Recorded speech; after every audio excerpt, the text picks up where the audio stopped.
the physics of Port Edgar as a harbour were a constant source of surprise to me. Occasionally it would get a real rock on, the source of which was often hard to derive.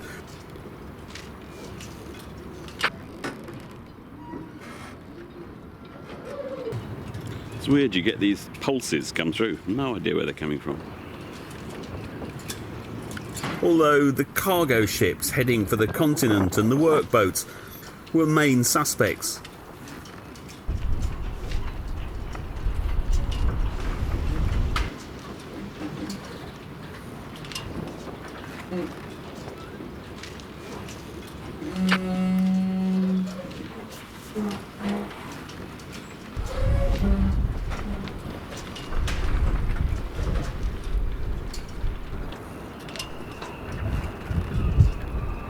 It's the only marina I've been to where my boat got a bit of damage.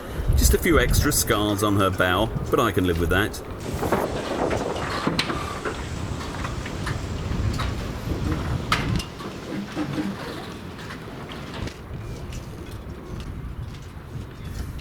Jill and I spent a pretty wild week based at Port Edgar. During the whole time, we only went sailing for a few hours one morning and a few hours one afternoon.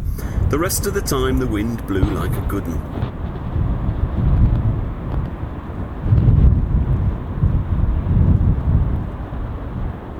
But the Firth of Forth is a wonderful place to spend a week with a car, a wife and a dog.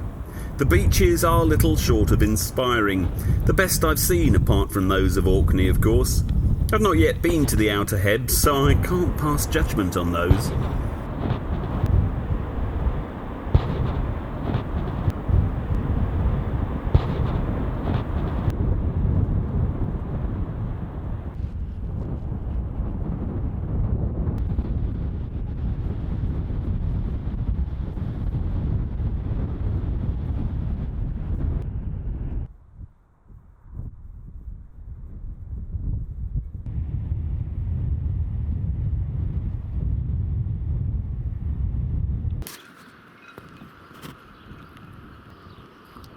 I'm also a great admirer of the cheerful architecture of these can-do communities that line the coasts of this wonderful body of water.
I love the general energy of Port Edgar. Apart from the sailing schools, there's also a good-sized racing fleet, where the money-minded testosterone spreadsheet jockeys and captains of Edinburgh industry can satiate their desires to beat the next guy every week.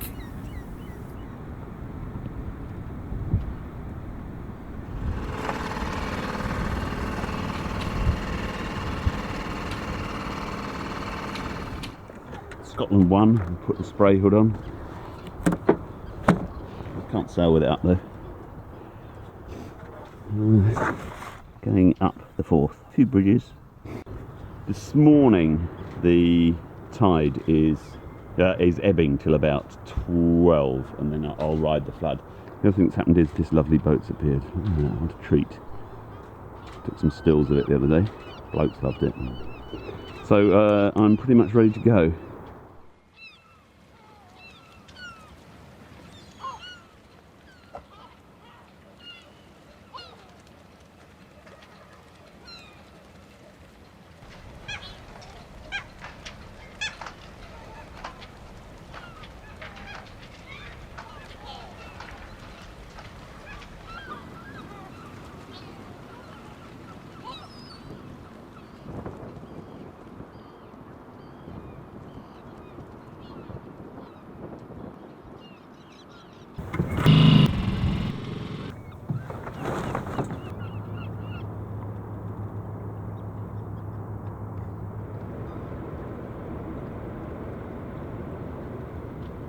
concrete.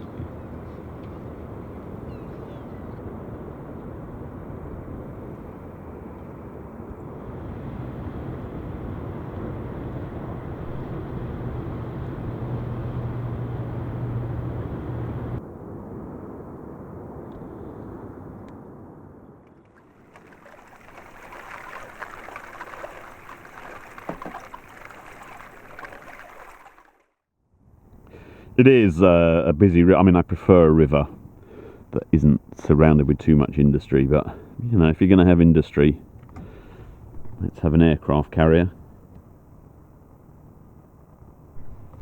Let's have some amazing bridges. At last, the weather's come right. The wind it's supposed to drop away even more today. There's still the remains of that westerly coming in here, but it's swung a bit around to the north. So the tide is ebbing. I'm barely making progress against the tide, but that's all right. I'll start working this shore. Is what I'll do. I'll come across to this shore and sneak up the shore. Shores are more interesting. This is called Society Point. Aristocracy used to try and get the plebs away from where they would take their pleasures. So, and the Victorians and so on, they were pretty keen on bathing. Some houses for them to stay in and do their canoodling. Society Point has been a gun emplacement at some stage, but they decided it wasn't high enough, so you can see that they've changed the shape here. All done with wheelbarrows. That is amazing.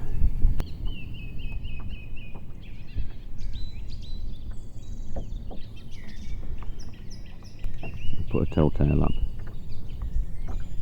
It's the plastic bag the new wellies came in.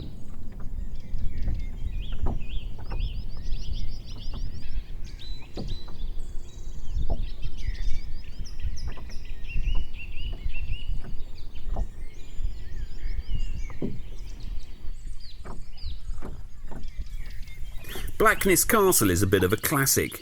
It's shaped like a ship, supposedly to deflect incoming cannonballs. Despite that, it has changed hands many times over.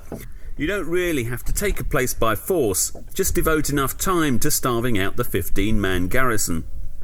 Cromwell was the last person to take it. It was in pursuit of some nonsense over who ruled Scotland at the time. It was usually a tussle between the Highlanders and the Lowlanders, with England always siding with the Lowlanders.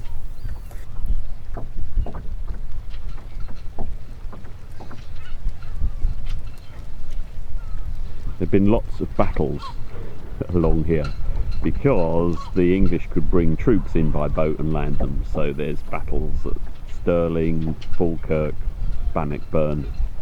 We won some of them, they won some of them, but ultimately we've got 1.3 metres underneath here.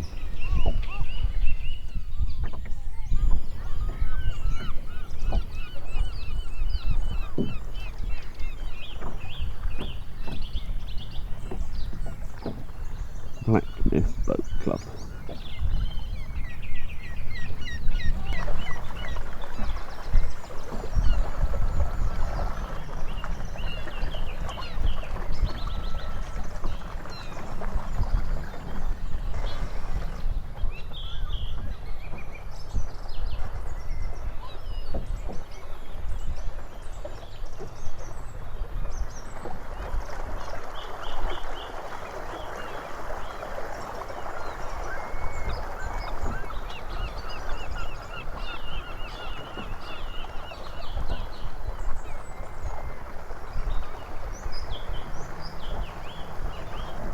As I've been coming along, there's a series of little curls of wind.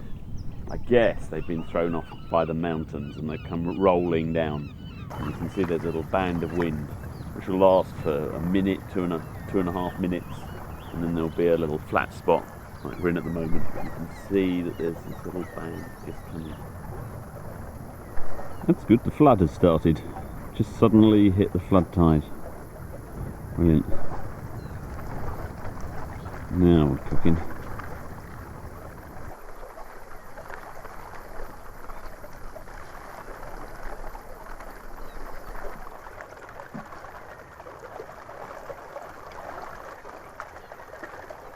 This is Blackness. I'm drying harbour.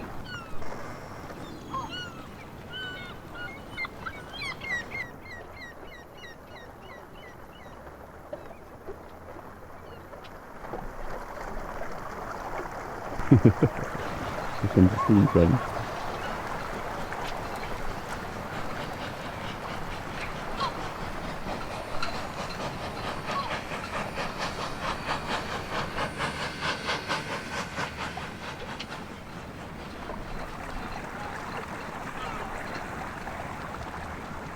The wind is shifting around all over the shop. I have no idea which way this bit of wind's going to take us. I do now. Okay, it's going to blow straight down the river. Oh yeah, you are too. Look at you. Okay, but at least you're there. So I'm going to do some beating now, but it's beating with the tide underneath us, so that'd be great. Here we go.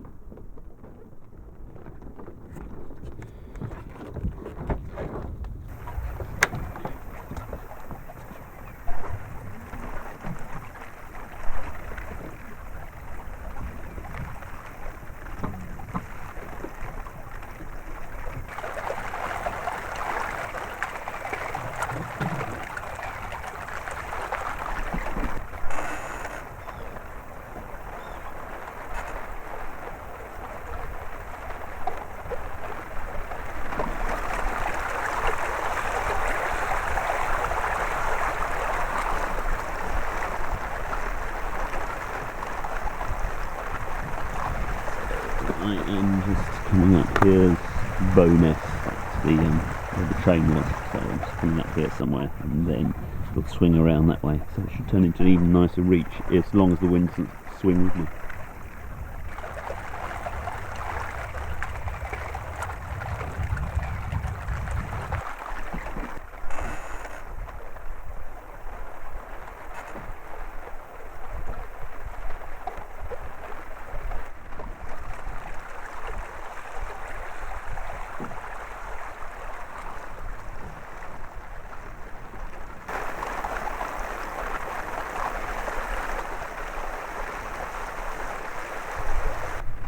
Well, there's an interesting thing. Look, the tide has turned against me. It's still ebbing here. About an hour ago, along the other shore, it was flooding. That is amazing.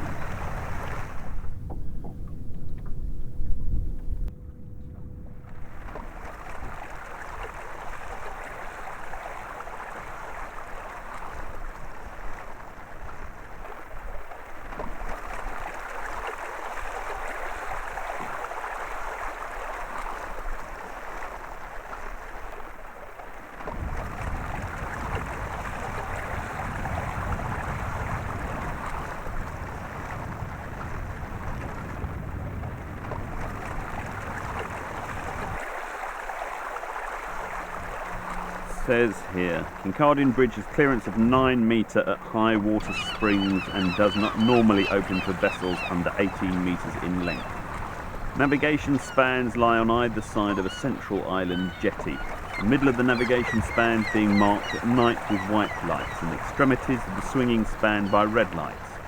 Yachts with mast height over 9 metres should, after attracting attention of the bridge master in the office over the centre of the bridge, come alongside the island timber jetty on either side of the swinging span, where attendants will take ropes and wait until the tide has dropped to give clearance. Maximum about 13.5 metres at low water. The navigation channels have depths of up to 3.5 metres at low water. Contemplating this manoeuvre, it is best to forewarn the bridge master by telephone.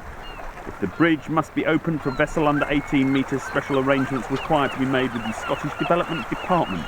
Vessels over 18 metres should consult Reed's Nautical Almanac or the Admiralty Pilot for opening directions. It's possible that this bridge will cease to open and become unmanned sometime in 1986, in which case arrangements for passing below will be as above, except there'll be no assistance when coming alongside the jetty.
and more or less aground.